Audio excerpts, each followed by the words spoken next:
नमस्कार दोस्तों, दरभंगा रॉक्स में आपका स्वागत है। मधुबनी का अविनाश झा अब इस दुनिया में नहीं है। उसका परिवार रो रहा है, बिलख रहा है और बेनीपट्टी सड़कों पर है। जी हाँ दोस्तों, सबके जुबां पर यही नारा है अविनाश झा के लिए, और लोग मांग कर रहे हैं कि अविनाश झा की हत्या के हत्यारों को सज़ा दिया जाए, उन्हें पकड़ा जाए।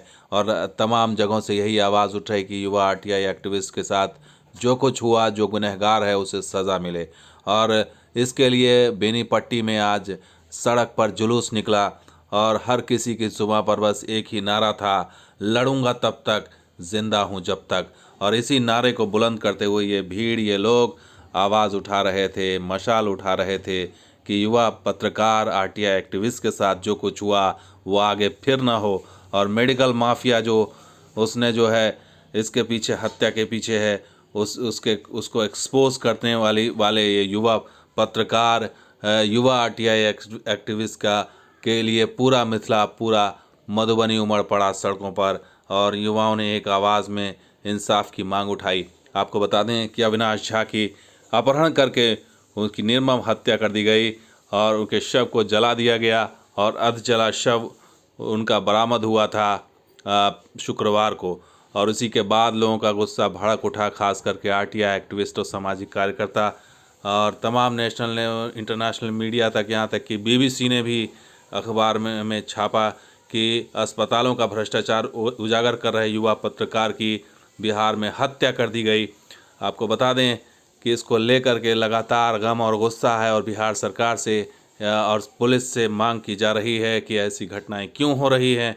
और नरेंद्र नाथ मिश्रा, वरिष्ठ पत्रकार, लिखते हैं कि मधुबनी में युवा पत्रकार और आरटीआई एक्टिविस्ट अविनाश झा की हत्या के बाद अब अगर उसे न्याय दिलाना है तो आवाज़ उठानी होगी। स्वास्थ्य माफिया के खिलाफ लड़ाई को और तेज़ होना होगा। इस अकेले लड़के ने इस इलाके के अवैध नर्सिंग होम की पोल खोल कर रख दी थी, और इसी की सज़ा मेडिकल माफिया ने दी और उसे धोखे से अपहरण करके उसकी हत्या कर दी गई। इसके पीछे बहुत बड़ी साजिश, बहुत बड़ा रैकेट हो सकता है, जिसकी जांच निष्पक्ष रूप से होनी चाहिए।